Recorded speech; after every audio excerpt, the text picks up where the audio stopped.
Ella tiró mi plato de comida al suelo del restaurante y gritó: «Come de ahí como el perro que eres». Todas las mesas se giraron. Las risas empezaron como un susurro y luego explotaron en carcajadas. Mi propia hija.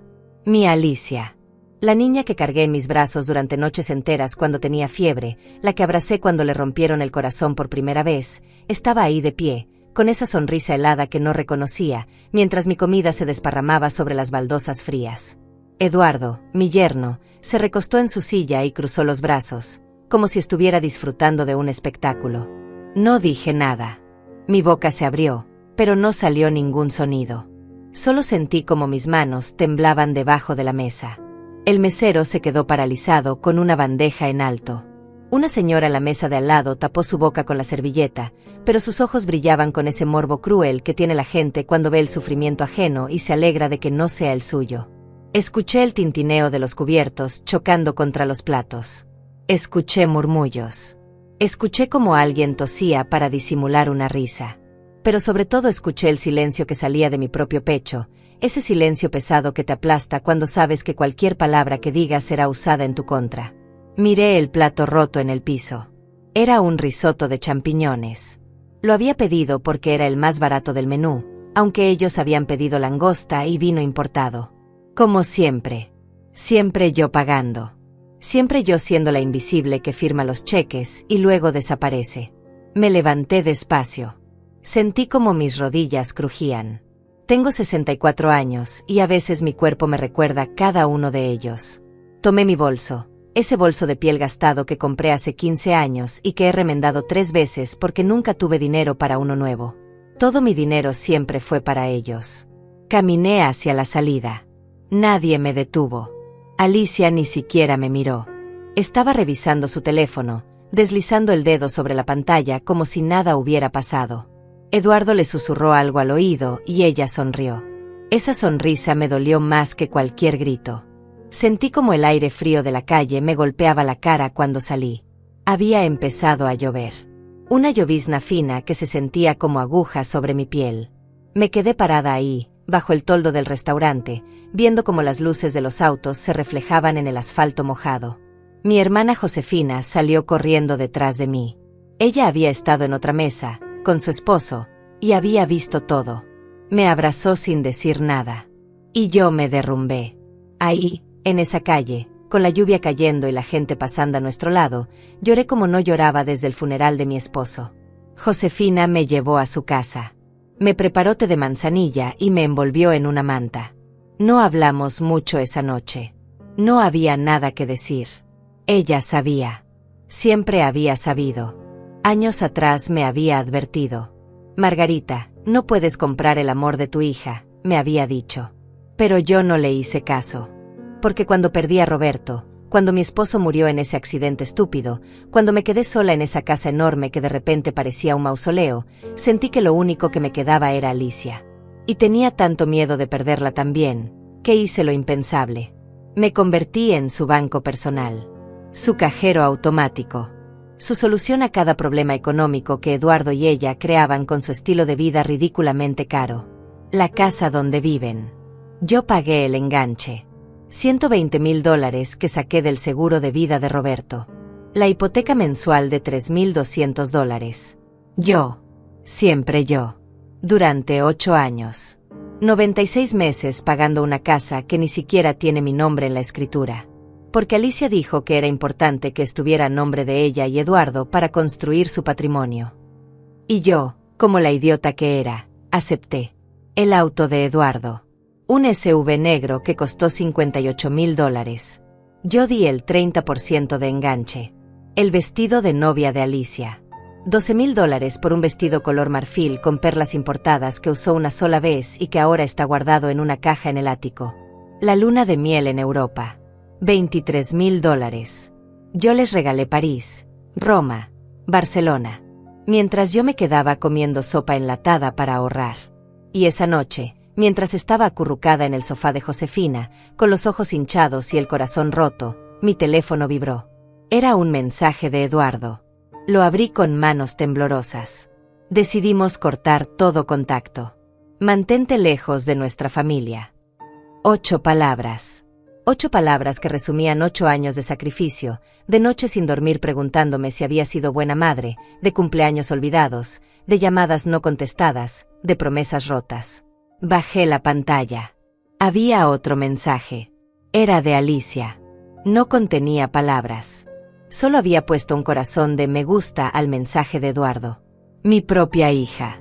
La niña que salió de mi cuerpo, que mamó de mi pecho, que aprendió a caminar agarrándose de mis dedos, acababa de darle like a mi destierro. Como si fuera una publicación graciosa en redes sociales.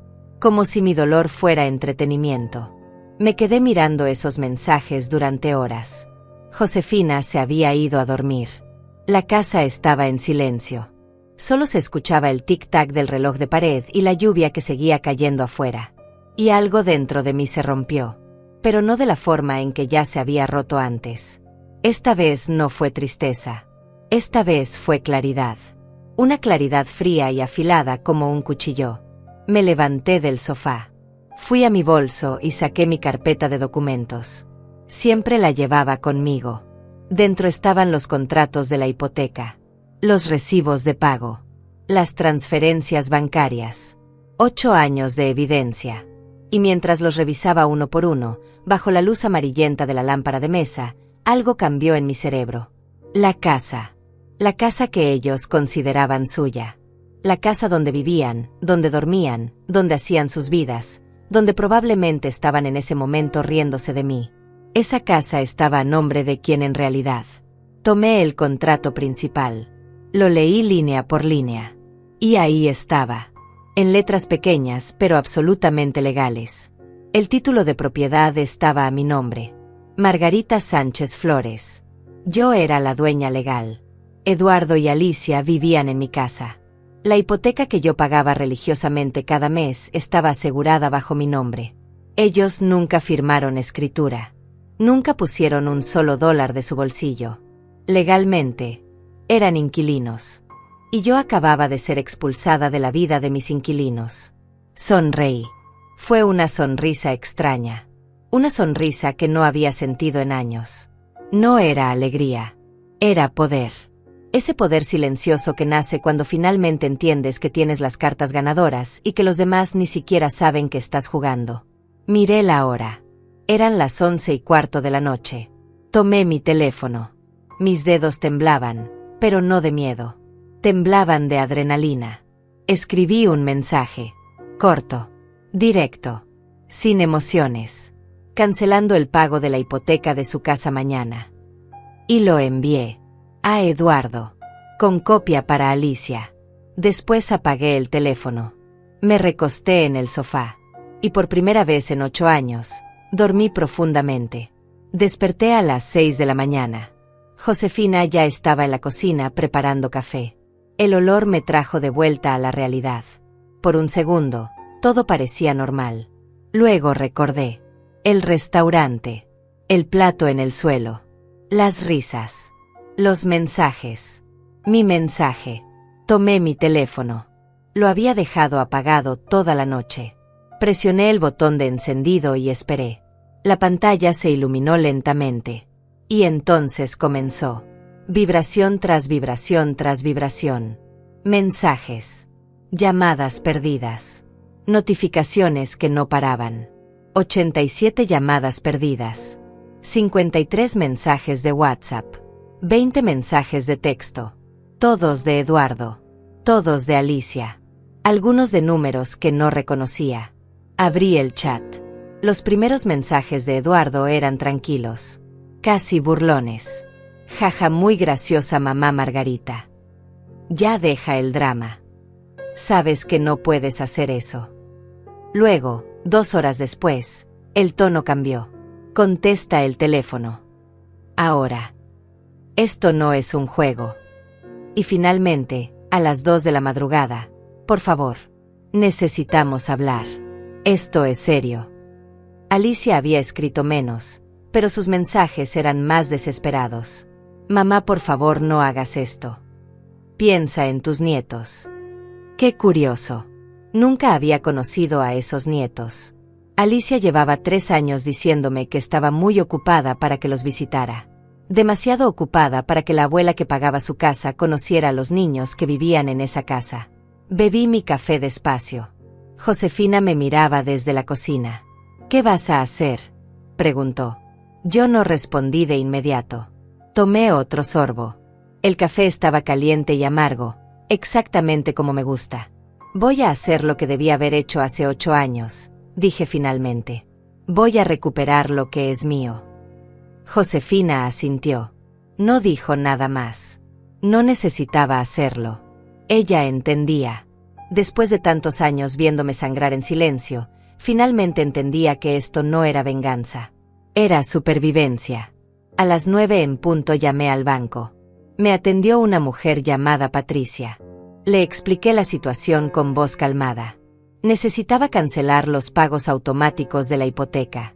Necesitaba saber cuáles eran mis derechos como titular de la propiedad. Patricia me puso en espera. Escuché música instrumental horrible durante 6 minutos. Luego volvió. Señora Sánchez, revisé su cuenta. Usted es la titular legal de la hipoteca y de la escritura. Los pagos están al corriente. Si desea cancelar el débito automático, puedo procesarlo ahora mismo. Hágalo, dije. Hubo un silencio. ¿Está segura? Esto significa que el próximo pago, que vence en 12 días, no se procesará automáticamente. Estoy completamente segura. Escuché el tecleo de su computadora. Listo. El débito automático ha sido cancelado. ¿Algo más en lo que pueda ayudarle? Sí. Necesito información sobre el proceso de desalojo en caso de impago. Otro silencio. Un momento, por favor. Me transfirió al departamento legal. Un hombre llamado Sergio me explicó todo con una paciencia profesional que agradecí. Si la hipoteca no se pagaba durante 3 meses consecutivos, el banco iniciaría un proceso de ejecución. Pero como yo era la propietaria, tenía otra opción. Podía iniciar un proceso de desalojo civil por mi cuenta. Más rápido. Más directo. ¿Cuánto tiempo tomaría?, pregunté. Entre 30 y 60 días, dependiendo de si hay oposición legal. ¿Y si no hay oposición? 30 días exactos desde la notificación oficial. Tomé notas en una servilleta. Sergio me dio el nombre de 3 abogados especializados. Le agradecí y colgué. Josefina me miraba con los ojos muy abiertos. ¿De verdad vas a sacarlos de la casa?, preguntó. Yo doblé la servilleta y la guardé en mi bolso. Ellos me sacaron de su vida primero, respondí. Esa tarde fui a ver a uno de los abogados. Se llamaba Rafael Domínguez. Tenía un despacho pequeño pero ordenado en el centro de la ciudad. Le mostré todos mis documentos. Los contratos. Los recibos de pago. Las transferencias bancarias. Los mensajes de Eduardo y Alicia. Rafael los revisó en silencio durante 20 minutos. Luego se quitó los lentes y me miró directamente a los ojos. Señora Margarita, usted tiene un caso absolutamente sólido. Ellos no tienen ningún derecho legal sobre esa propiedad. Usted puede recuperarla. ¿Cuánto costará?, pregunté. $1,500 por todo el proceso. Incluye notificaciones, documentos legales y representación en corte si es necesario. Saqué mi chequera. La misma chequera que había usado para pagar todo lo de ellos durante años. Esta vez, el cheque era para mí. Para mi libertad. Rafael me explicó el proceso completo. Primero, enviaríamos una notificación oficial a Eduardo y Alicia.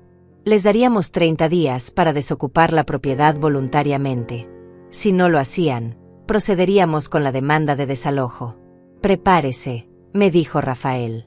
Esto va a ponerse feo. La gente se vuelve muy agresiva cuando pierde su zona de confort. Yo sonreí. Ya se puso feo cuando mi hija me humilló en público y me dijo que comiera del suelo como un perro. Ya no puede ponerse peor. Rafael asintió. Entonces empezamos mañana mismo. Salí de su oficina sintiéndome más ligera, como si me hubieran quitado un peso invisible que había cargado durante años. Caminé por la calle. Hacía frío, pero el sol brillaba. Compré un café en una tienda que nunca había visitado porque siempre me parecía demasiado cara. Costó $6. No me importó. Por primera vez en años, gasté dinero en mí misma sin sentir culpa. Cuando llegué a casa de Josefina, había alguien esperándome. Eduardo. Estaba parado frente a la puerta, con las manos en los bolsillos, viéndose cansado y desesperado. «Necesitamos hablar», dijo cuando me vio. Yo saqué mis llaves sin mirarlo. «No tenemos nada de qué hablar». «Por favor, Margarita. Esto es una locura». Me detuve. Giré y lo miré. Realmente lo miré. Este hombre que durante 8 años había vivido en mi casa, había conducido autos que yo pagué, había comido comida que yo financié, y nunca, ni una sola vez, me había dado las gracias. Este hombre que ayer se recostó en su silla y me vio humillada sin mover un dedo. «Locura», repetí. La locura fue permitir que ustedes me trataran como basura durante años mientras yo pagaba cada cuenta. Eduardo dio un paso hacia mí. «No entiendes. Tenemos niños. Tenemos una vida ahí. Y yo tuve una vida antes de que ustedes la destruyeran». «Alicia está devastada», dijo Eduardo. Su voz sonaba desesperada ahora. «Está llorando desde anoche. No puede creer que su propia madre le haga esto». Algo dentro de mí se endureció. Yo no podía creer que mi propia hija me tirara la comida al suelo y me dijera que comiera como un perro. Supongo que ambas estamos sorprendidas.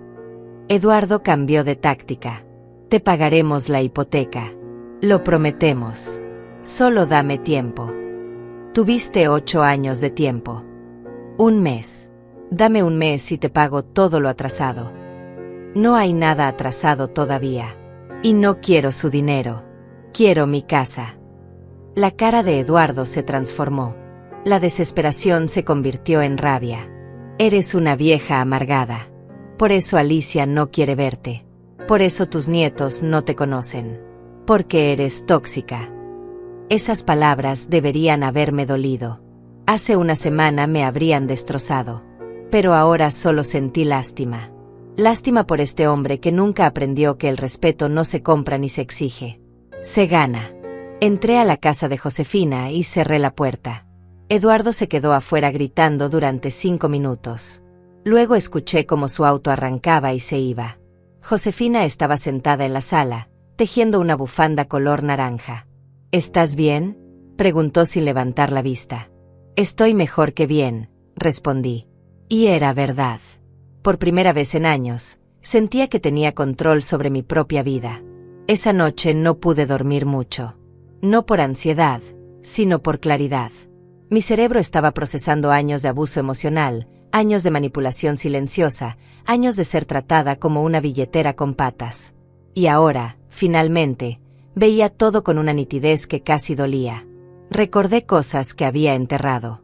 Cosas pequeñas que en su momento ignoré porque no quería ver el patrón.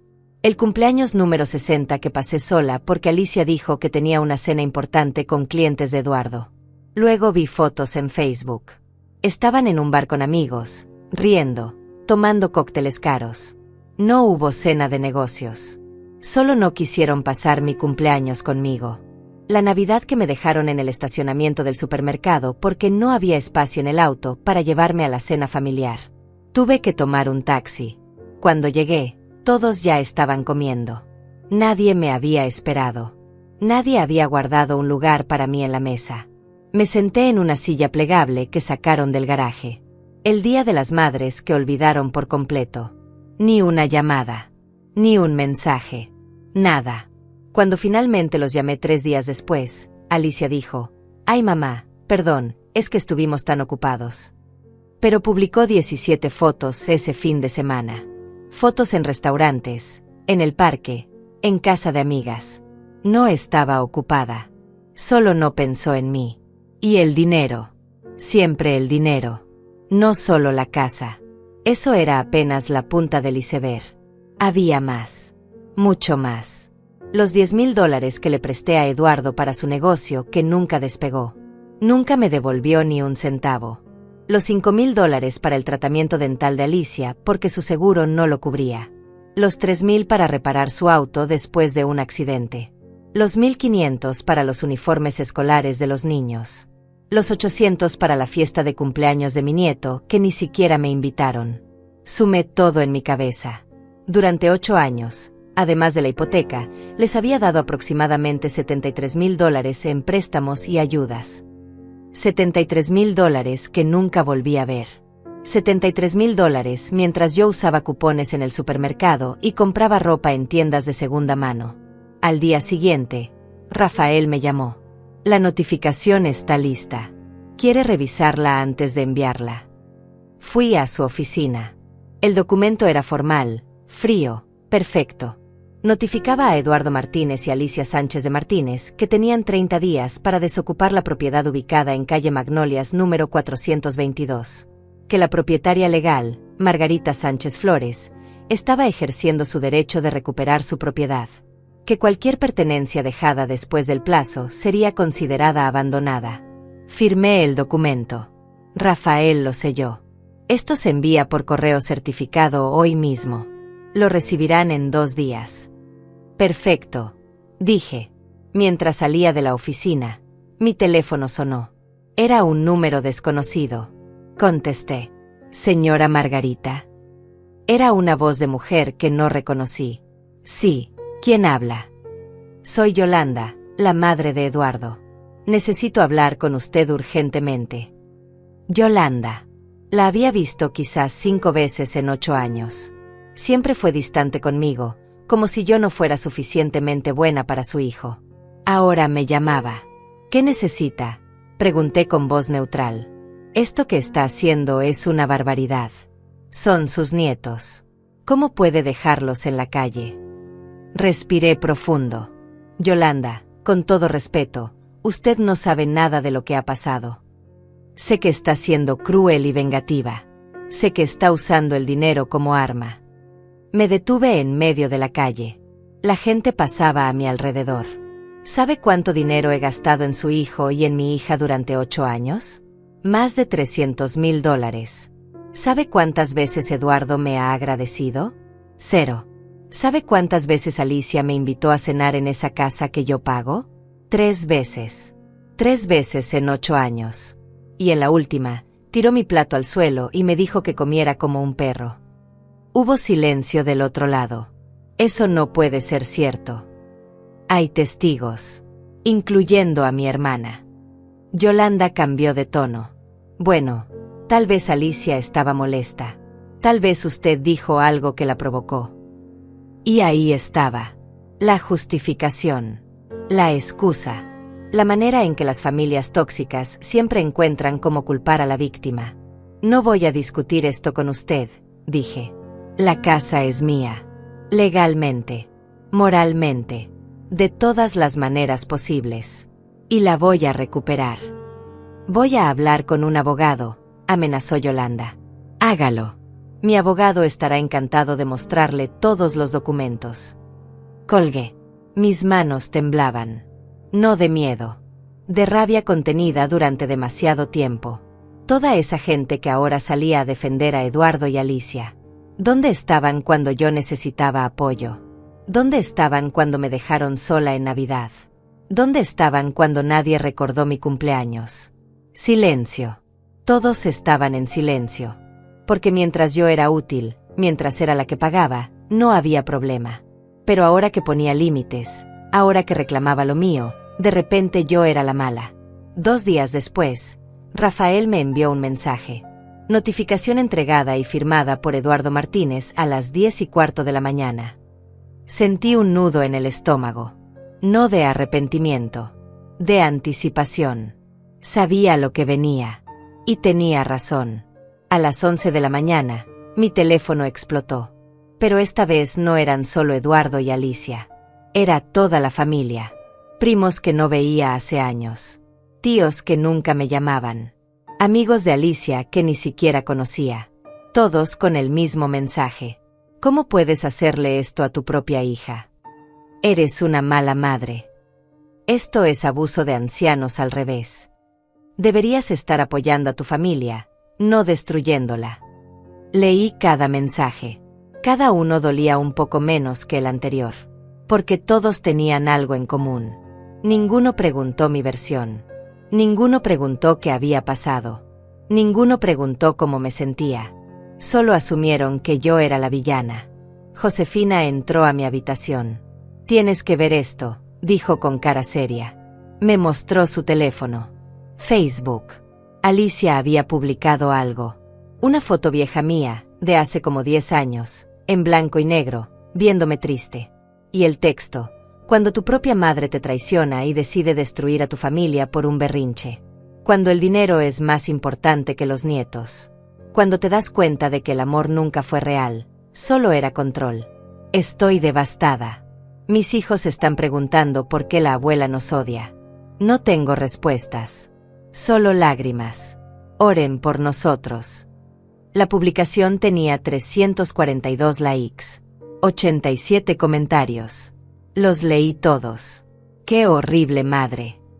Los ancianos a veces se vuelven crueles. Deberías demandarla. Tú y tus hijos no merecen esto. Nadie sabía la verdad. Nadie sabía del plato en el suelo, del like al mensaje de rechazo, de los años de pagos. Pero todos tenían una opinión. Miré la publicación durante largo rato. Josefina esperaba que yo explotara, que llorara, que me derrumbara. Pero no lo hice. En cambio, sentí algo extraño. Calma. Una calma profunda y absoluta. Porque finalmente entendí algo fundamental. Alicia no estaba triste por perderme. Estaba desesperada por perder la casa. Por perder el dinero. Por perder su estilo de vida. Y esa publicación no era un grito de dolor. Era una estrategia. Un intento de presionarme públicamente para que me retractara. Para que volviera a ser la madre sumisa que pagaba todo sin quejarse. No voy a responder, le dije a Josefina. Ella me miró sorprendida. No vas a defenderte. No necesito hacerlo. La verdad no necesita audiencia. Solo necesita tiempo. Cerré Facebook. Bloqueé a Alicia. Bloqueé a Eduardo. Bloqueé a cada persona que había comentado en esa publicación sin conocer mi historia. Si querían creer la mentira, era su problema.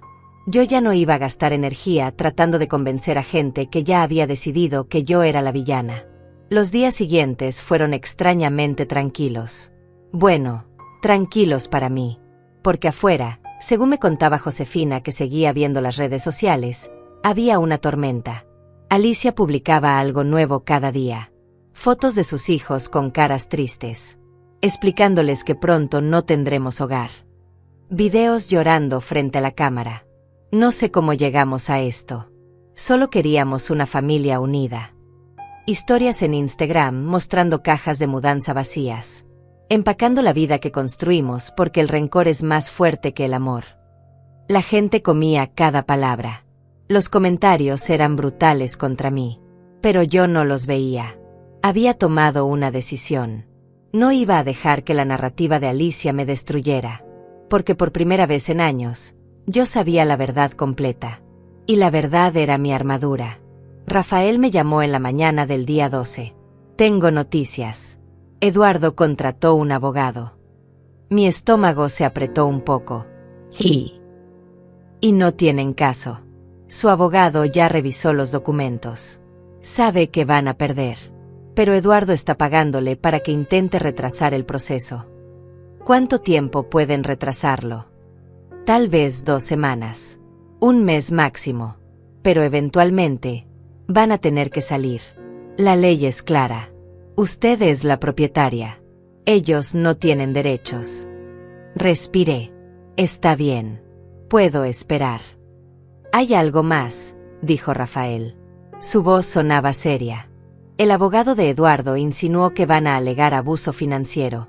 Van a decir que usted los manipuló, que les prometió la casa, que ahora está usando eso como venganza. Me reí. Fue una risa corta y amarga. Tengo 8 años de recibos que demuestran que yo pagué todo. Tengo mensajes donde ellos me piden dinero. Tengo el mensaje donde me dijeron que me alejara de su familia.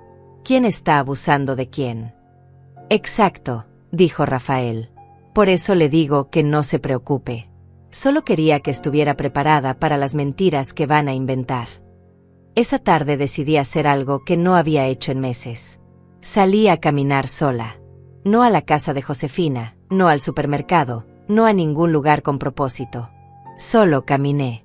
Llegué a un parque que solía visitar cuando Alicia era niña. Había un columpio donde la empujaba durante horas. Me senté en una banca cercana y observé a otras abuelas jugando con sus nietos. Una señora de cabello gris perseguía a un niño pequeño que corría riendo. Otra ayudaba a una niña a subir por las escaleras del tobogán. Y sentí algo que no esperaba. No sentí envidia. Sentí alivio. Porque esas abuelas probablemente eran amadas. Probablemente eran valoradas. Probablemente no tenían que pagar por cada momento de afecto. Y yo había estado compitiendo en un juego donde las reglas estaban diseñadas para que yo siempre perdiera.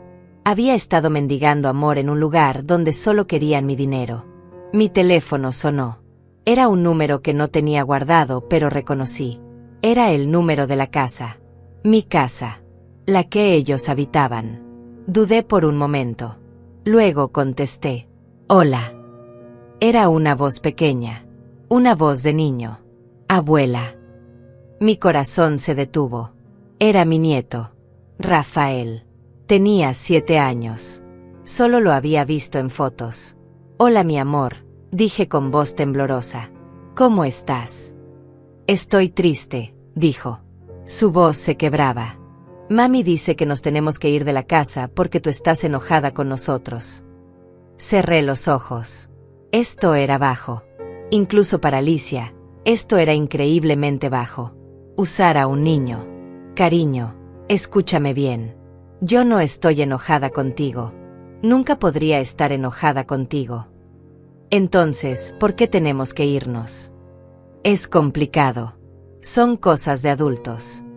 Mami dice que ya no nos quieres. Sentí como las lágrimas comenzaban a formarse. Eso no es cierto. Yo los quiero mucho.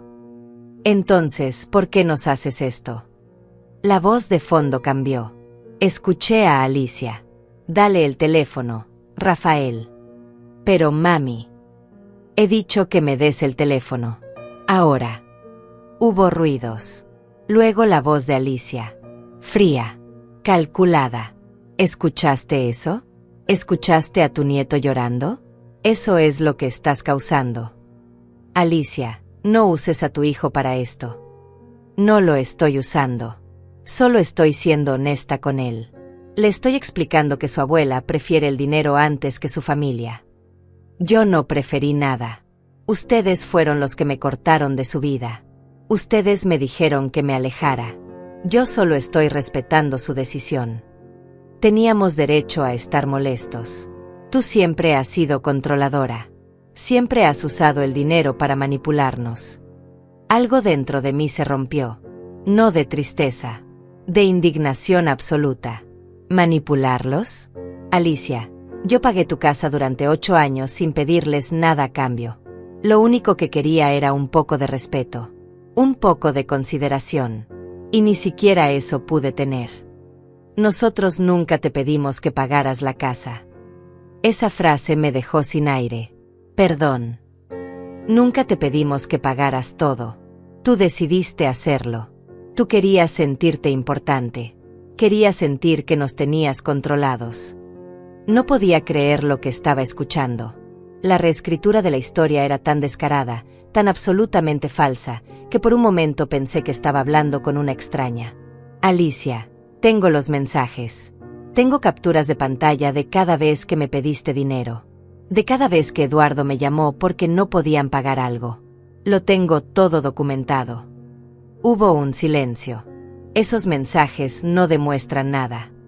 Demuestran que ustedes me necesitaban.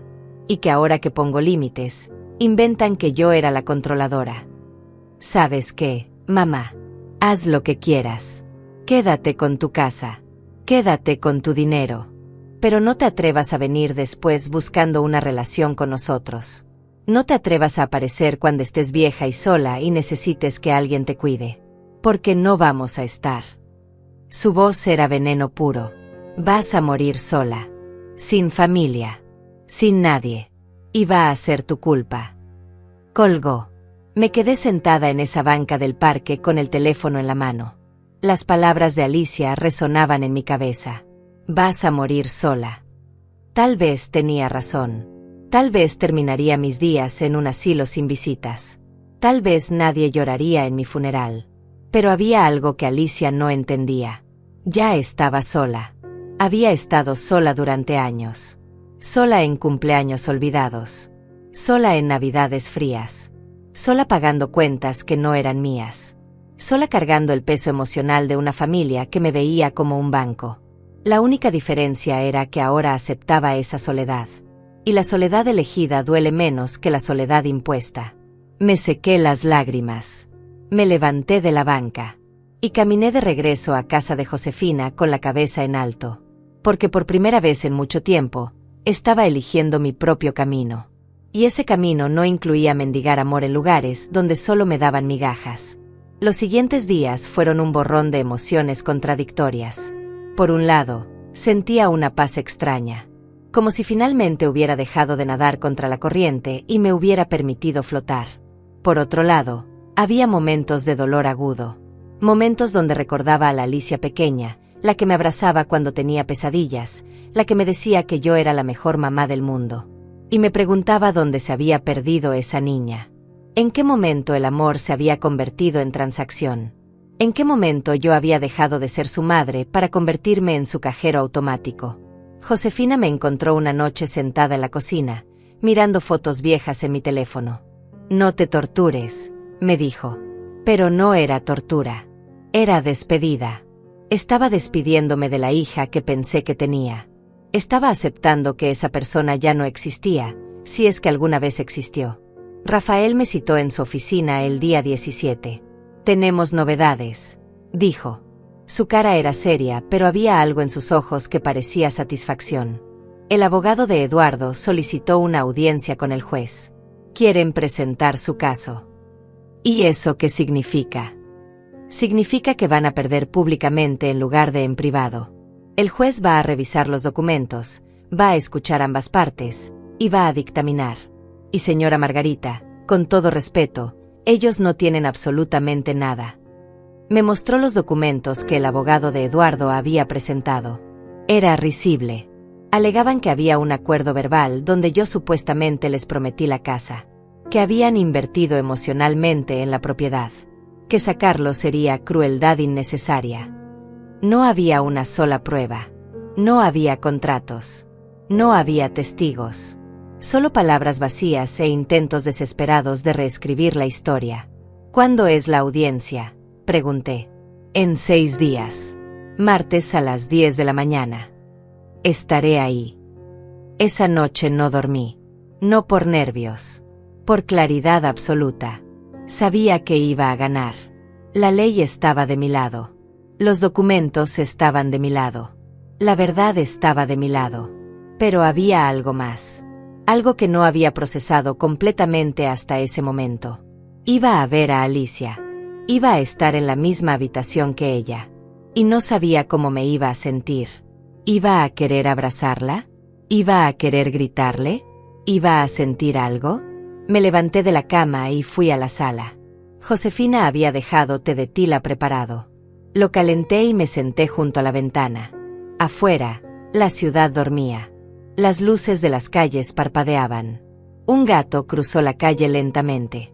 Y pensé en todas las noches que había pasado despierta, preocupándome por Alicia. Preocupándome por si tenía suficiente dinero, suficiente comida, suficiente seguridad. Preocupándome mientras ella dormía tranquilamente en una casa que yo pagaba. Sin una sola preocupación por mí. El día de la audiencia llegó con una lluvia ligera. Me puse mi mejor traje. Un conjunto color gris que había comprado hace años para el funeral de Roberto y que casi no usaba. Josefina insistió en acompañarme. Rafael nos esperaba en las escaleras del juzgado. ¿Lista?, preguntó. Asentí. Entramos. El edificio olía a papel viejo y café recalentado. Nuestros pasos resonaban en los pasillos de mármol. Llegamos a la sala 3. Rafael abrió la puerta. Y ahí estaban Eduardo y Alicia sentados del otro lado con su abogado. Un hombre joven de traje negro que se veía más nervioso que ellos. Alicia me vio entrar. Por un segundo, nuestros ojos se encontraron. Busqué algo en su mirada. Arrepentimiento. Tristeza. Amor. Cualquier cosa. Pero solo vi frialdad. Me vio como se mira a un enemigo. Eduardo ni siquiera me miró. Estaba revisando papeles con expresión tensa. El juez entró. Era un hombre mayor, de cabello blanco y gafas gruesas. Se veía cansado, como si hubiera visto demasiados casos como este. Buenos días, dijo con voz ronca. Caso número 74329. Sánchez versus Martínez. Desalojo de propiedad.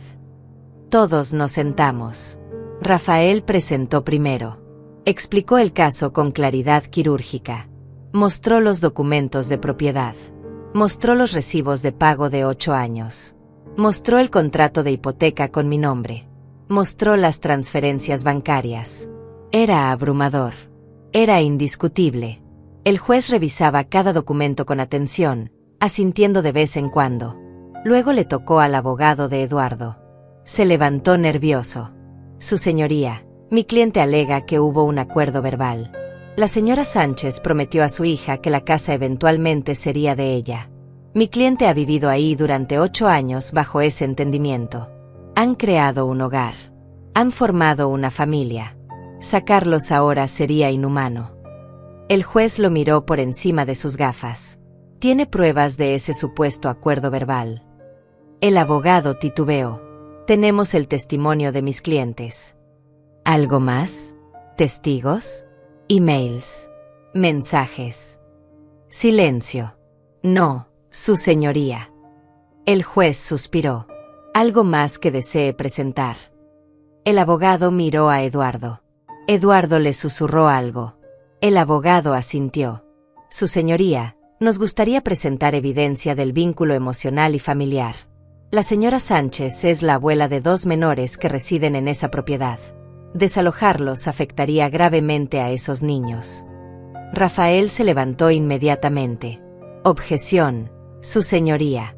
Esto no es un caso de custodia. Es un caso de propiedad. Los sentimientos no invalidan contratos legales. El juez asintió. Sostenida.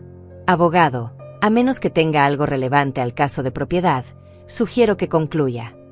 El abogado de Eduardo se veía derrotado. No tengo nada más, su señoría. El juez juntó los papeles. Muy bien. Voy a revisar todo y daré mi fallo en 48 horas. Salimos de la sala. Josefina me tomó del brazo. Rafael sonreía. Estuvo perfecto. No tienen nada.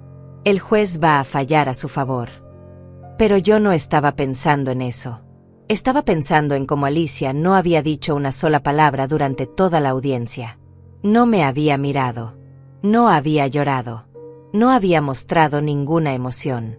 Era como si yo fuera un obstáculo legal que resolver, no su madre. Cuando salimos del edificio, Eduardo nos estaba esperando en las escaleras. Margarita, llamó. Rafael se puso tenso. No tiene que hablar con él. Está bien, dije. Me acerqué. Eduardo se veía más viejo. Tenía ojeras profundas. Su traje estaba arrugado. ¿Qué quieres? Quiero que sepas que vas a ganar, dijo. Su voz era plana. Sé que vamos a perder la casa. Entonces, ¿para qué pelearon? Porque Alicia no quería darte la satisfacción de ganar sin pelear. Esa respuesta me dolió más que cualquier insulto. Esto nunca fue sobre ganar o perder, Eduardo.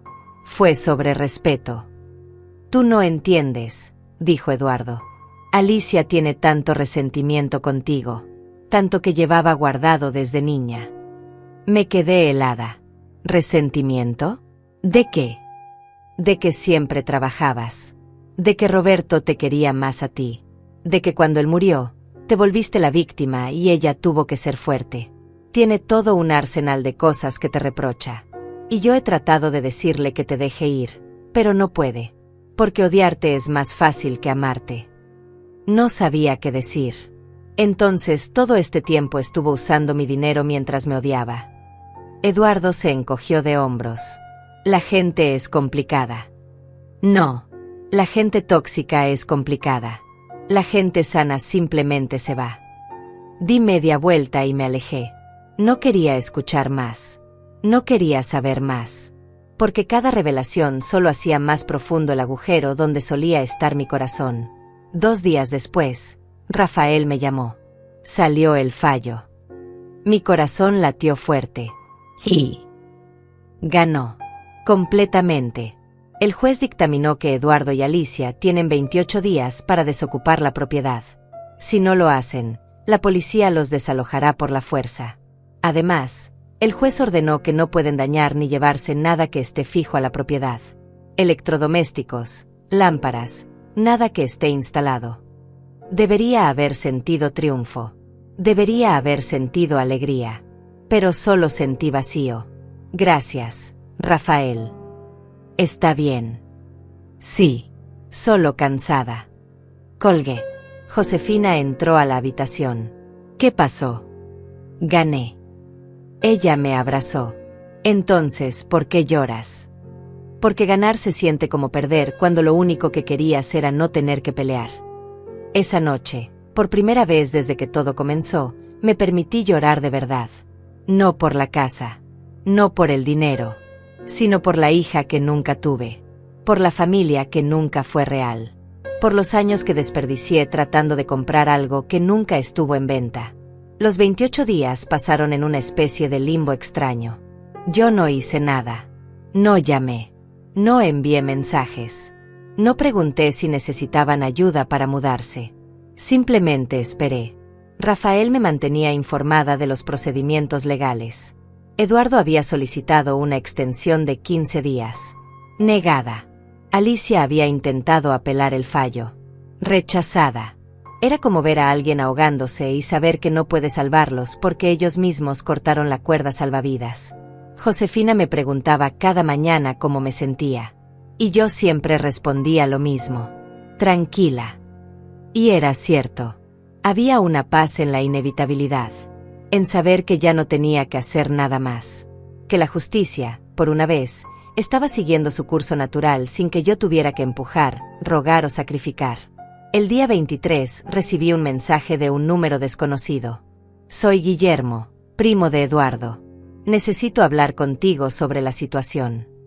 No lo conocía personalmente, pero había escuchado su nombre. Decidí contestar. ¿Qué necesitas? Mira, sé que hay mucha historia aquí, pero Alicia y Eduardo están desesperados. Los he visto empacar. Los niños están confundidos. No hay manera de llegar a un acuerdo. Respiré profundo antes de responder.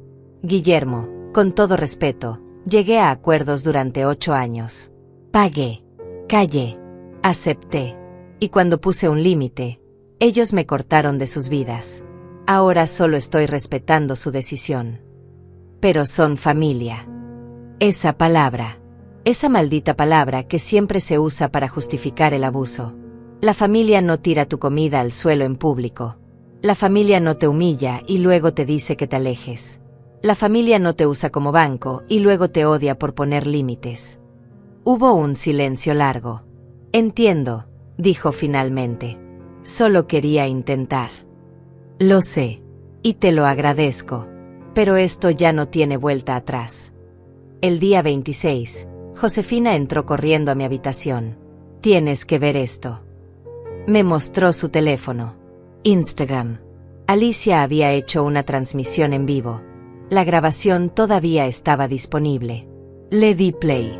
Alicia estaba sentada en el piso de lo que reconocí como la sala de la casa. Había cajas por todos lados.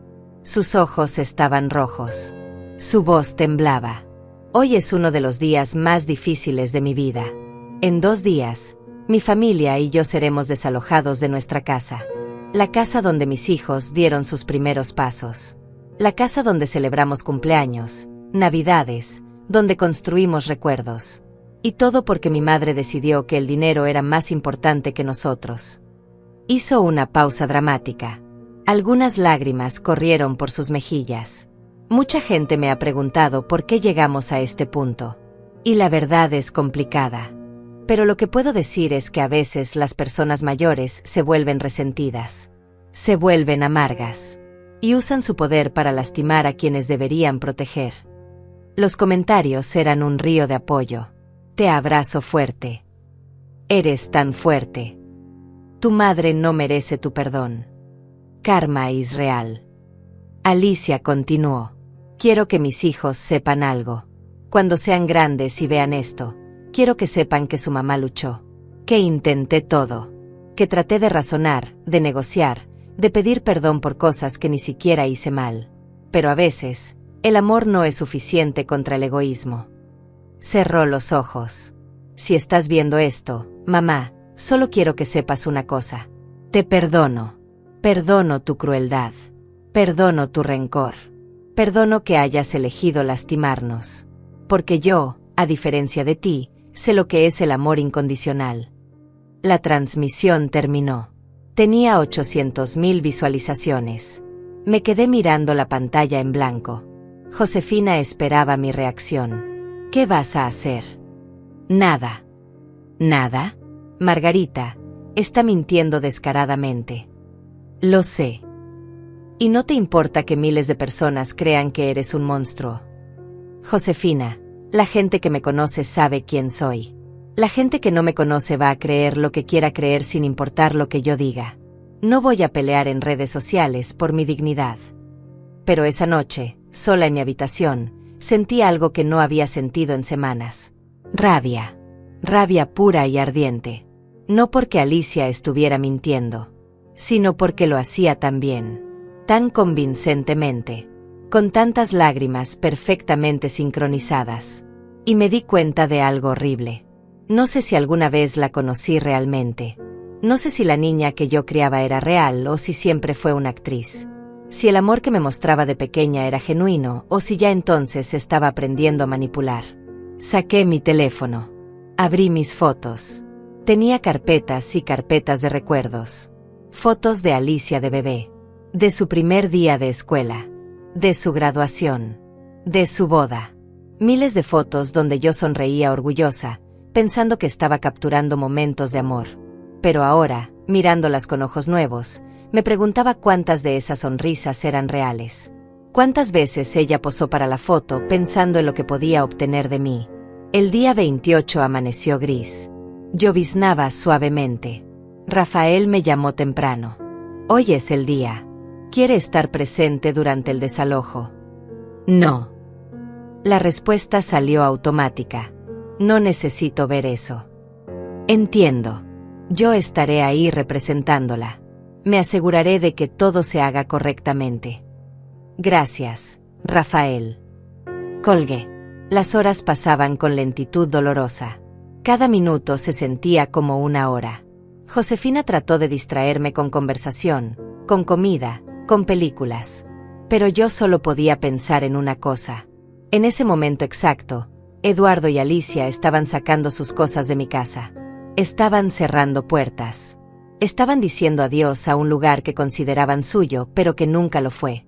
Y sus hijos, mis nietos a quienes apenas conocía, estaban viendo cómo su mundo se desmoronaba sin entender realmente por qué. A las 3 de la tarde, Rafael me envió un mensaje. Desalojo completado. La propiedad está vacía. Dejaron las llaves con el oficial. Todo quedó en buen estado. No hubo incidentes. Leí el mensaje 3 veces.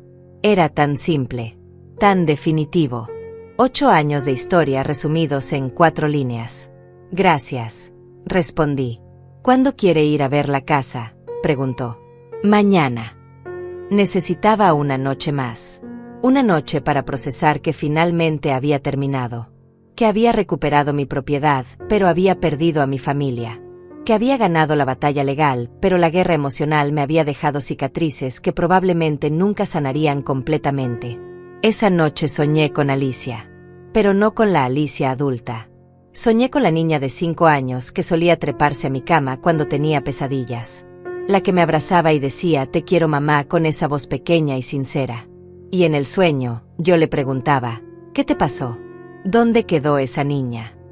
Y ella me miraba con ojos vacíos y respondía, nunca existió. Solo viste lo que querías ver. Desperté sobresaltada. Eran las 4 de la mañana. No pude volver a dormir. Me levanté, me preparé café y me senté junto a la ventana. Afuera, la ciudad comenzaba a despertar. Los primeros autos circulaban por las calles mojadas. Un hombre paseaba a su perro. Una mujer con uniforme de enfermera caminaba hacia la parada del autobús. Vida normal. Vida que continuaba sin importar cuánto doliera el corazón de alguien. A las 9, Rafael pasó por mí. Josefina quiso acompañarnos, pero le pedí que no lo hiciera. Necesitaba hacer esto sola. El camino a la casa fue silencioso. Rafael respetó mi necesidad de quietud. Cuando doblamos en calle Magnolias y vi el número 422, mi estómago se apretó. La casa se veía igual desde afuera. Misma fachada color crema. Mismo jardín. Mismo buzón. Como si nada hubiera pasado. Rafael estacionó. Me entregó las llaves. Tómese su tiempo, dijo. Caminé hacia la puerta principal. Mis manos temblaban mientras insertaba la llave en la cerradura. Giré. La puerta se abrió con un crujido suave. Entré. El silencio era absoluto. Un silencio pesado que llenaba cada rincón. La sala estaba vacía. Paredes desnudas con sombras donde antes colgaban cuadros. El piso de madera tenía marcas donde estuvieron los muebles durante años. Caminé lentamente por cada habitación. La cocina olía ligeramente a limpiador. Habían dejado las alacenas abiertas. Todas vacías. En el comedor había una pequeña mancha en la pared. Probablemente de algún accidente con comida. Subí las escaleras. Los escalones crujían bajo mis pies de manera diferente, como si la casa misma estuviera exhausta. La habitación principal estaba completamente vacía. Solo quedaba el closet empotrado. Lo abrí. Vacío también. Pero en el suelo, en una esquina, había algo. Me agaché. Era un dibujo. Un dibujo infantil hecho con crayola. Mostraba una casa, un sol, y 4 figuras de palitos. Papá, mamá, y 2 niños pequeños. Abajo, con letra temblorosa, decía, mi familia feliz. No había quinta figura. No había abuela. Di vuelta al papel. Nada más. Solo ese dibujo que probablemente se cayó durante la mudanza y nadie notó. Me quedé mirando ese dibujo durante mucho tiempo. Lo sostuve entre mis dedos como si fuera algo frágil y sagrado. Y en cierto modo lo era. Era la evidencia tangible de lo que siempre supe, pero nunca quise aceptar. Yo nunca fui parte de su familia. No realmente. Era la proveedora. La que pagaba las cuentas. La que existía en el fondo, invisible, necesaria pero no querida. Como el cableado eléctrico de una casa. Esencial pero oculto. Doblé el dibujo con cuidado y lo guardé en mi bolso. No sé por qué. Tal vez como recordatorio. Tal vez como prueba de que no había imaginado todo. Bajé las escaleras lentamente. Rafael estaba esperando en la entrada. ¿Cómo se siente?, preguntó. Miré alrededor una última vez. Vacía, respondí. Y no estaba segura si hablaba de la casa o de mí misma. Salimos. Rafael cerró la puerta. ¿Qué quiere hacer con la propiedad?, preguntó mientras caminábamos hacia el auto. ¿Venderla? ¿Rentarla? No había pensado en eso. Durante semanas, mi único objetivo había sido recuperarla. Pero ahora que la tenía, me di cuenta de que no la quería. No quería vivir ahí. Cada pared tendría memorias que prefería no enfrentar. No quería rentarla. No quería ser casera de extraños en un lugar que representaba tanto dolor. Quiero venderla, dije finalmente. Lo antes posible. Rafael asintió. Conozco un buen agente inmobiliario. Con el mercado actual, podría venderse en 2 o 3 meses. Perfecto. Regresamos a casa de Josefina en silencio. Cuando llegamos, había un auto estacionado frente a la entrada. Un auto que reconocí. El SUV negro de Eduardo. Mi estómago se tensó. ¿Quiere que me quede?, preguntó Rafael. No. Estaré bien. Salí del auto. Eduardo estaba recargado contra su vehículo, con los brazos cruzados. Se veía derrotado. Acabado. Necesito hablar contigo, dijo cuando me acerqué. No tenemos nada de qué hablar. Por favor. 5 minutos. Algo en su voz me hizo dudar. No era arrogancia. No era manipulación. Era cansancio puro. 5 minutos. Acepté. Nos sentamos en los escalones de la entrada. Eduardo no me miraba. Tenía la vista fija en el suelo. Nos mudamos a un departamento, comenzó. 2 habitaciones. Los niños tienen que compartir cuarto. Es pequeño. Es ruidoso. Pero es lo que podemos pagar ahora. No dije nada. Seguí esperando. Alicia está destruida, continuó. No come. Apenas duerme. Los niños le preguntan cuándo van a volver a casa y ella no sabe qué decirles. Eduardo, si viniste a hacerme sentir culpable, estás perdiendo tu tiempo. No vine a eso. Finalmente me miró. Sus ojos estaban rojos. Vine a disculparme. Esas palabras me tomaron por sorpresa. En el restaurante, cuando ella tiró tu plato. Yo debía haberte defendido. Debía haber parado todo ahí mismo. Pero no lo hice. Y eso me hace tan culpable como ella. ¿Por qué no lo hiciste? Eduardo suspiró. Porque tenía miedo. Miedo de que si te defendía, Alicia me hiciera pagar después. Porque así funciona ella. Si no estás completamente de su lado, eres su enemigo. Y he aprendido que es más fácil dejarla hacer lo que quiere que enfrentarla. Eso no es un matrimonio, dije. Es una prisión. Lo sé. Eduardo se pasó las manos por la cara. Mira, no espero que me perdones. No espero que cambies de opinión sobre la casa. Solo necesitaba que supieras que sé que estuvo mal. Todo. La manera en que te tratamos. La manera en que usamos tu generosidad. La manera en que te exprimimos hasta que no quedó nada y luego te culpamos por estar vacía. Hubo un silencio largo. Un perro ladró a la distancia. Un auto pasó tocando música fuerte. ¿Alicia sabe que estás aquí?, pregunté. No. Si supiera, me mataría. ¿Por qué viniste entonces? Porque necesito que alguien sepa la verdad. Aunque sea solo tú. Aunque ya no importe. Eduardo se levantó. Una cosa más. Los niños. Rafael y Sofía. Ellos te quieren. Hablan de ti. Preguntan por ti. Y sé que probablemente no quieras tener nada que ver con nosotros después de todo esto. Pero si algún día, tal vez años en el futuro, quisieras conocerlos de verdad, yo no me opondría. Se fue sin esperar respuesta. Vi cómo su auto se alejaba hasta desaparecer en la esquina. Y me quedé sentada ahí, procesando algo que no esperaba. Una disculpa.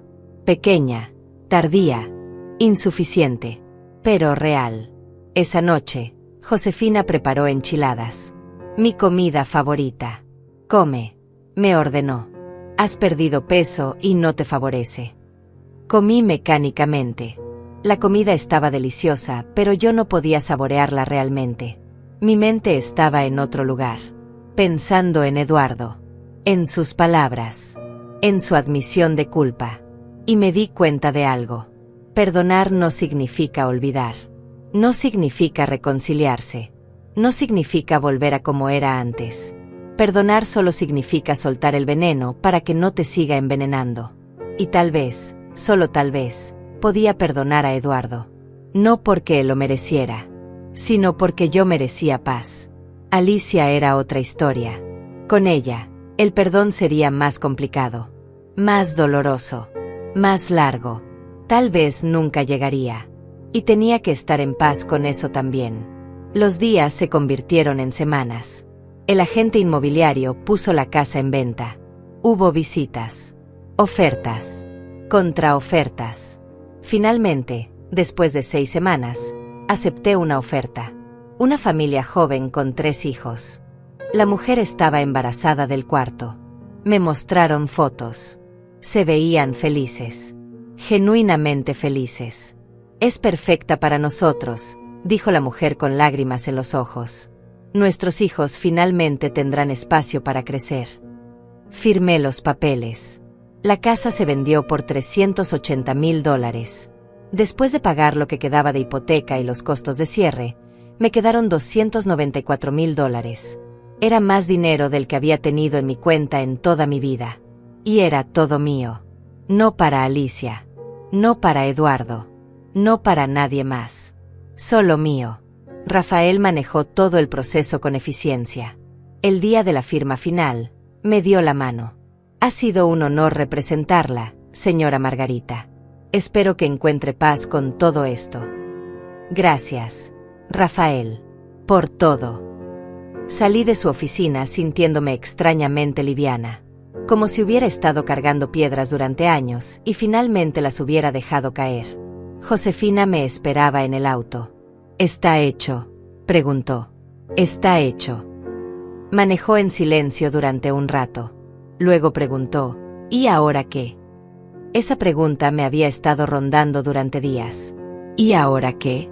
Tenía 64 años. Dinero en el banco. Ninguna obligación. Ninguna deuda. Ninguna familia que me necesitara. O que yo necesitara. Por primera vez en décadas, mi vida me pertenecía completamente. Era aterrador. Pero también era liberador. Ahora vivo, respondí. Empecé a hacer cosas que nunca había hecho. Cosas pequeñas que siempre pospuse porque no había tiempo o dinero. Me inscribí en una clase de pintura. Resultó que era malísima, pero no importaba. Era divertido. Compré ropa nueva. No de segunda mano. Nueva de verdad.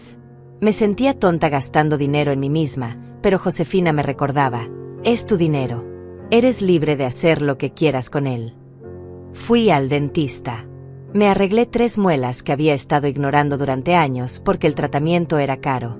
Me corté el cabello. Un corte moderno que me hacía ver más joven. La estilista me convenció de hacerme rayos color caramelo. Al principio dudé, pero cuando me vi en el espejo, no reconocí a la mujer que me devolvía la mirada. Se veía fuerte. Se veía libre. Un día, 2 meses después de vender la casa, estaba en la clase de pintura cuando mi teléfono vibró. Era un mensaje de un número que no tenía guardado, pero que reconocí. Alicia. Mi corazón se aceleró. Dudé antes de abrirlo. Finalmente lo hice. Mamá. Sé que no tengo derecho a pedirte nada. Sé que te lastimé de maneras que no tienen perdón. Pero necesito que sepas algo. Eduardo y yo nos estamos divorciando. Él se va. Y yo me estoy dando cuenta de muchas cosas. De cómo traté a la gente. De cómo te traté a ti. No espero que me perdones. No espero que quieras verme. Solo necesitaba decirte que lo siento. Siento todo. Leí el mensaje 3 veces. Esperé sentir algo. Tristeza. Rabia. Satisfacción. Pero solo sentí cansancio. Un cansancio profundo de tanto drama. Tanto dolor. Tanta historia. Guardé el teléfono sin responder. Tal vez respondería más tarde. Tal vez nunca. Pero en ese momento, tenía una pintura que terminar. Una clase que disfrutar. Una vida que vivir. Y eso era suficiente. El mensaje de Alicia se quedó sin respuesta durante días. Luego semanas. Cada vez que pensaba en contestar, algo dentro de mí se detenía. No era rencor. Era autoprotección. Había aprendido, dolorosamente, que las palabras de arrepentimiento no significan cambio real. Y yo ya no estaba dispuesta a arriesgar mi paz recién encontrada por promesas vacías. Josefina me preguntó una noche si había leído el mensaje. Sí, respondí. Y nada. No tengo nada que decirle todavía. ¿Todavía? Eso significa que algún día sí.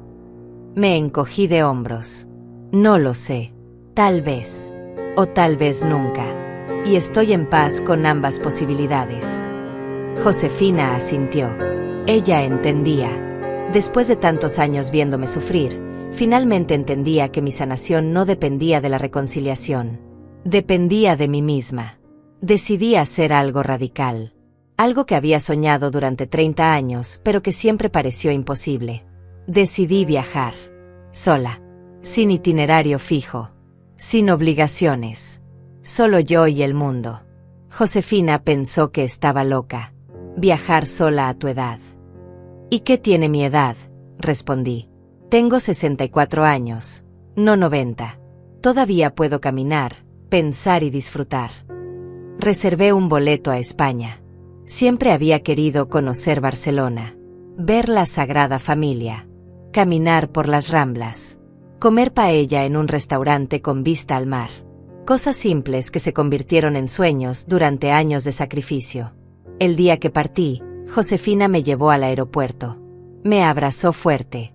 Prométeme que te cuidarás. Lo prometo. Y prométeme que volverás. Josefina, no me voy a morir. Solo voy a viajar. Ella se rió entre lágrimas. Lo sé, pero eres mi hermana. La única familia real que me queda.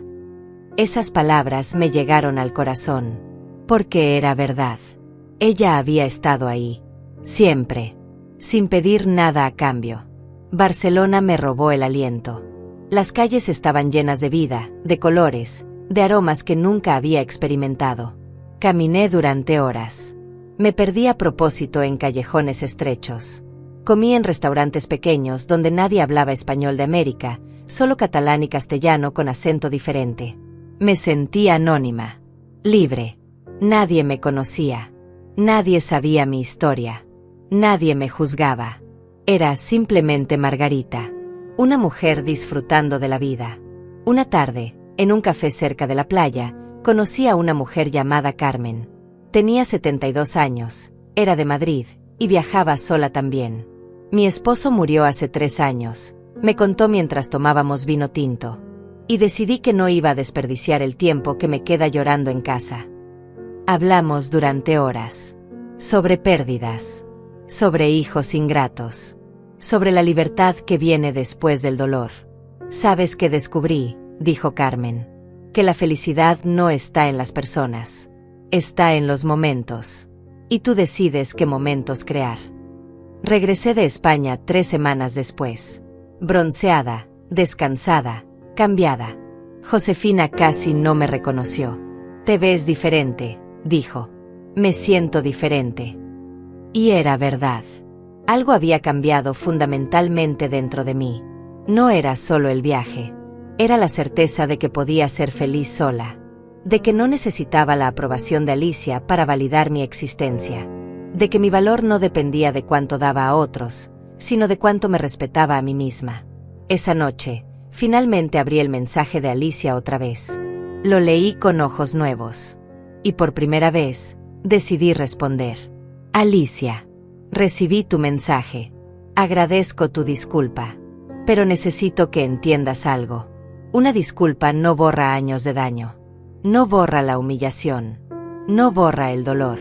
Tal vez algún día podamos tener una conversación real. Pero ese día no es hoy. Necesito tiempo. Necesito espacio. Necesito sanar. Y tú necesitas hacer lo mismo. Te deseo lo mejor en tu proceso. Mamá». Envié el mensaje. No esperé respuesta. Apagué el teléfono y dormí profundamente. Los meses siguientes fueron de transformación lenta pero constante. Empecé terapia con una psicóloga llamada Dolores. Fue idea de Josefina. «Creo que te ayudaría a hablar con alguien profesional», me dijo. Al principio resistí. «No estoy loca». Nadie dijo que lo estuvieras. Pero has pasado por mucho. Y está bien pedir ayuda. Dolores era una mujer de 50 años, con lentes redondos y una manera tranquila de escuchar. En nuestra primera sesión, le conté todo.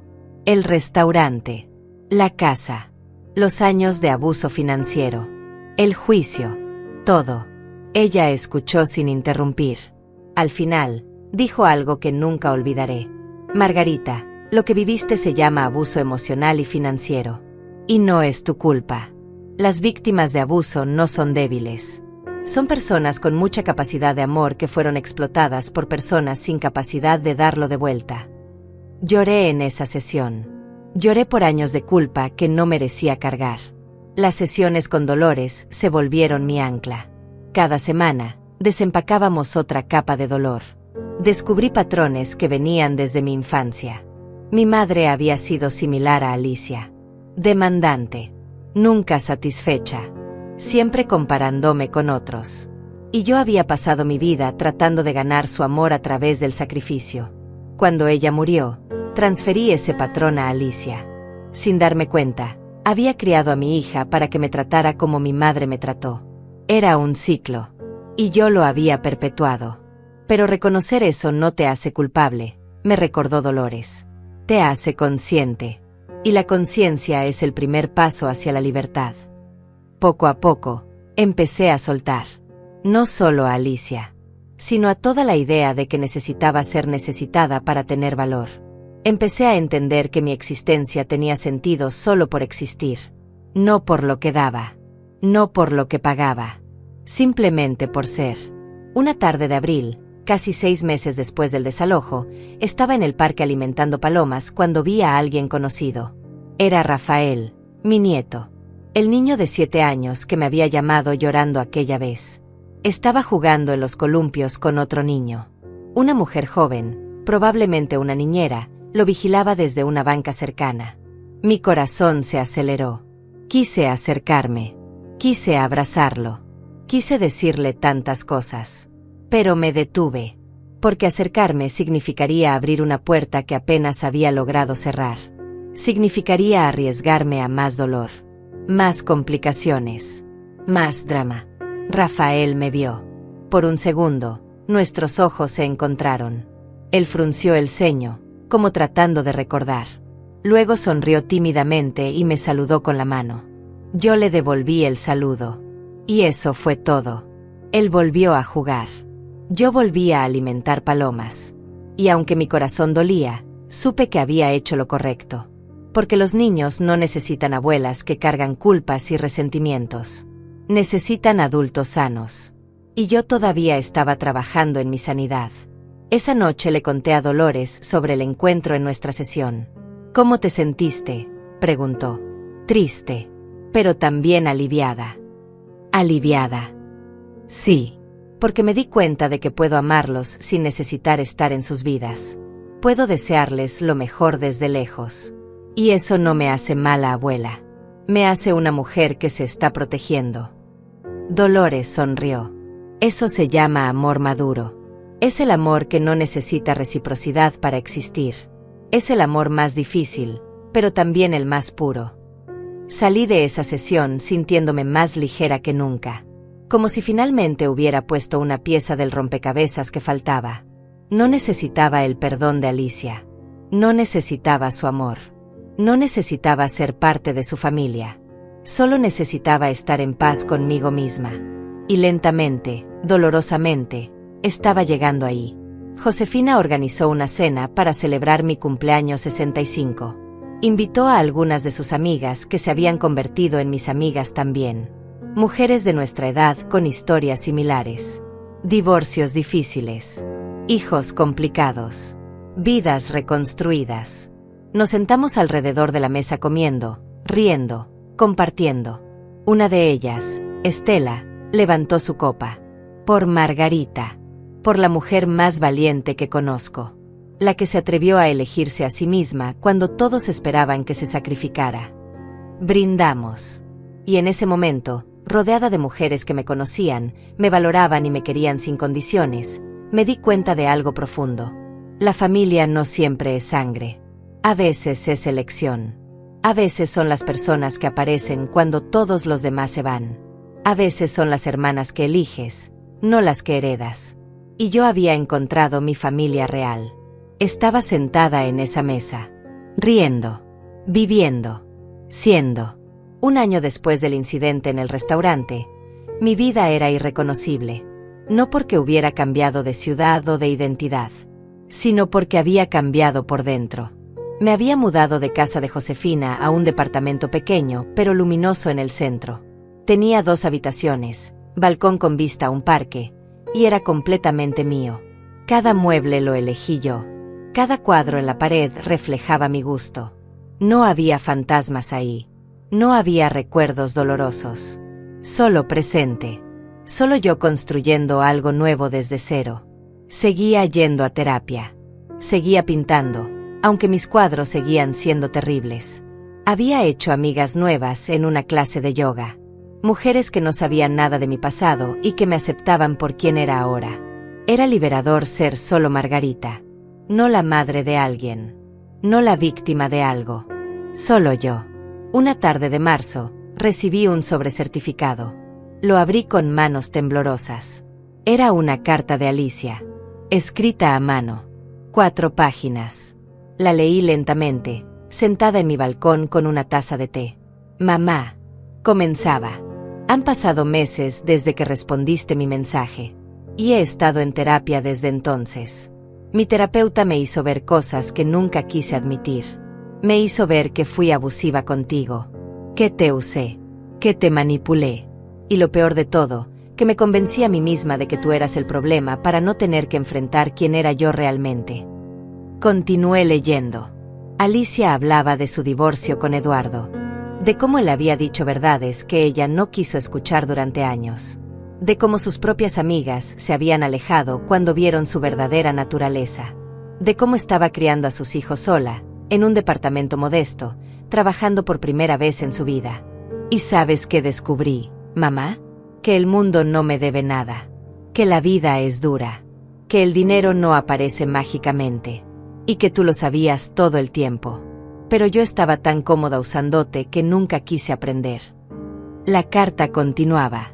No te estoy escribiendo para pedirte perdón otra vez, ni para pedirte dinero, ni para rogarte que vuelvas. Te estoy escribiendo porque necesito que sepas que finalmente entendí. Entendí el peso que cargaste durante años. Entendí el dolor que te causé. Entendí que lo que hice en ese restaurante fue imperdonable. Y entendí que si algún día, en 20 o 30 años, mis hijos me tratan como yo te traté a ti, será exactamente lo que merezco. Mis ojos se llenaron de lágrimas. He empezado a contarles a Rafael y Sofía la verdad sobre ti, sobre cómo pagaste nuestra casa, sobre cómo siempre estuviste ahí, sobre cómo yo te traté mal y tú te defendiste. Rafael me preguntó si podía escribirte una carta. Le dije que sí. La incluyo aquí. No tienes que responder si no quieres. Solo quería que supieras que estoy tratando de romper el ciclo, de criar hijos que valoren, no que usen, hijos que amen, no que manipulen. Con todo mi arrepentimiento, Alicia. Dentro del sobre había otra carta. Papel de cuaderno con letra infantil. Querida abuela Margarita, mi mamá me contó que tú pagaste nuestra casa, y que nosotros no fuimos buenos contigo. Yo era pequeño y no entendía. Pero ahora tengo 8 años y entiendo mejor. Quiero que sepas que yo sí te quiero. Y que cuando sea grande y tenga dinero, te voy a comprar una casa grande para ti sola. Para que nunca tengas que estar triste. Tu nieto que te extraña, Rafael. Lloré. Lloré como no había llorado en meses. No de tristeza. De algo más complejo. Una mezcla de dolor sanado, esperanza cautelosa, y amor que nunca murió a pesar de todo. Guardé ambas cartas en una caja especial donde empecé a coleccionar cosas significativas de mi nueva vida. No respondí de inmediato. Necesitaba tiempo para procesar, para sentir, para decidir qué quería hacer con esta información. 2 semanas después, tomé una decisión. Le escribí a Alicia. Una carta corta. Alicia, recibí tu carta y la de Rafael. Agradezco tu honestidad y tu trabajo en terapia. Veo cambios reales en tus palabras. Pero necesito que entiendas algo fundamental. El perdón no significa regresar a como éramos. No significa olvidar. Significa soltar el veneno para que no me siga envenenando. Te perdono. Pero necesito seguir protegiendo mi paz. Tal vez en el futuro podamos tener una relación. Pero será una relación nueva, con límites claros, con respeto mutuo, construida desde cero. Y eso tomará tiempo. Mucho tiempo. Mientras tanto, quiero que sepas que celebro tu crecimiento. Celebro que estés en terapia. Celebro que estés enseñando a tus hijos valores reales. Sigue ese camino. Hazlo por ti. Hazlo por ellos. No por mí. Con respeto y desde la distancia, mamá. Envié la carta. Y después de enviarla, sentí una paz profunda. Porque había puesto límites sin cerrar la puerta completamente. Había perdonado sin volverme vulnerable. Había amado sin perderme a mí misma. Los meses siguieron su curso. Seguí viajando. Visité Argentina, Chile, Perú.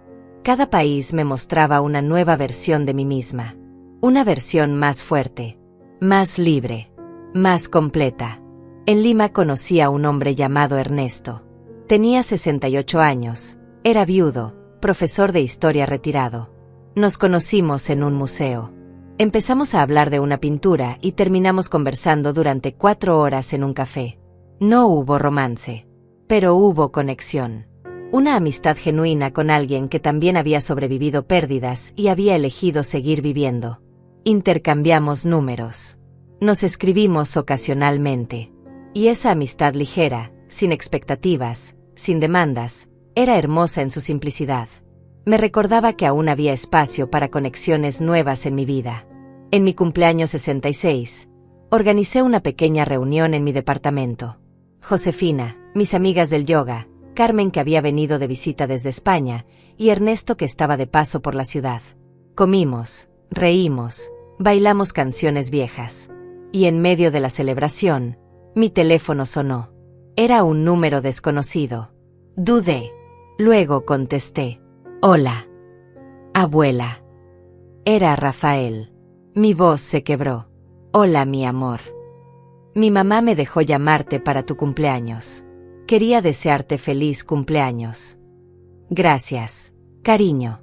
Eso significa mucho para mí. ¿Algún día podremos visitarte? Miré alrededor. A las personas que llenaban mi hogar con risa y amor. A la vida que había construido desde las cenizas. Tal vez, respondí honestamente. Algún día. Cuando todos estemos listos. Ok. Te quiero, abuela. Yo también te quiero. Colgué. Josefina me miró con ojos interrogantes. Le sonreí. Estoy bien, dije. Y era verdad. Esa noche, después de que todos se fueron, me senté en mi balcón bajo las estrellas. Pensé en todo el camino recorrido. En la mujer que era hace un año. Rota. Humillada. Perdida. Y en la mujer que era ahora. Completa. Digna. Encontrada. No había sido un camino fácil. Había requerido coraje que no sabía que tenía. Había requerido soltar personas que pensé que eran mi mundo. Había requerido reconstruirme desde cimientos que creí destruidos para siempre. Pero lo había logrado. Había sobrevivido. Más que eso. Había florecido. Tomé mi teléfono y abrí mis notas. Escribí algo que necesitaba recordar. Algo que tal vez ayudaría a alguien más algún día. El amor no se mendiga. El respeto no se compra. La dignidad no se negocia. Y a veces, alejarse de quienes te lastiman no es crueldad. Es supervivencia. Es amor propio. Es la única manera de recordar quién eres cuando todos han olvidado tu valor. Guardé la nota. Miré las estrellas. Y por primera vez en décadas, me sentí completamente en paz. No porque mi vida fuera perfecta. No porque todos mis problemas estuvieran resueltos. No porque Alicia y yo estuviéramos reconciliadas. Sino porque finalmente había aprendido la lección más importante. Que yo era suficiente. Sola. Sin validación externa. Sin necesitar que nadie más me dijera que valía. Yo lo sabía. Y ese conocimiento, esa certeza profunda y arraigada, era inamovible. Nadie podría quitármela nunca más. Me levanté, entré a mi departamento, y me fui a dormir. Mañana sería otro día. Otro día de mi vida. Una vida que finalmente, después de tantos años, me pertenecía completamente. Y eso era suficiente. Eso era todo. Si tú también has tenido que alejarte para encontrarte, si has tenido que poner límites que otros llamaron crueldad, si has tenido que elegirte cuando todos esperaban que te sacrificaras, quiero que sepas algo. No estás sola. Tu historia importa. Tu dolor es válido. Y tu decisión de salvarte a ti misma no te hace egoísta. Te hace valiente. Cuenta tu historia en los comentarios. Porque a veces, saber que no estamos solos es lo único que necesitamos para seguir adelante.